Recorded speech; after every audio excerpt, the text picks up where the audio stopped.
কয়েকদিন আগে দেখলাম জয়েনিং, আজকেও দেখলাম জয়েনিং চৈতা পঞ্চায়েতে, কি বলবেন?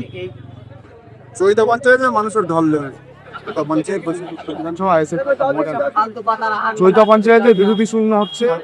আগে তৃণমূল কংগ্রেস ছিল, আবার তৃণমূল কংগ্রেস নেই, আমরা এই পার্টির তৃণমূল কংগ্রেস ছিল। হারমাত তারা ছিল বাদে চৈতা পঞ্চায়েতের সমস্ত কর্মীরা যারা আছে তারা সব আইএসএফ এ জয়েন। আইএসএফ রাষ্ট্র সবাইকে আমরা আদর আমন্ত্রণ করে আইএসএফ এর নাম ওয়েলকাম।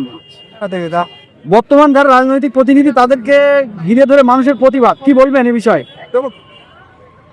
অন্যায় করলে তার ভোগ করতে হবে। আপনি দীর্ঘদিন ধরে চোখ ভাঙিয়েছে, আপনি মানুষের অধিকার কেড়েছেন, আপনি মানুষকে ভোট দিতে দেননি, আপনি মানুষকে ভোট দিতে দেননি, আপনি মানুষের বাদ দিয়ে 20,000 টাকা কাটমানি খেয়েছে। আমি একটা বাথরুমের টাকা আসলে 10,000 টাকা আসলে তার থেকে 3,000 টাকা খেয়েছি।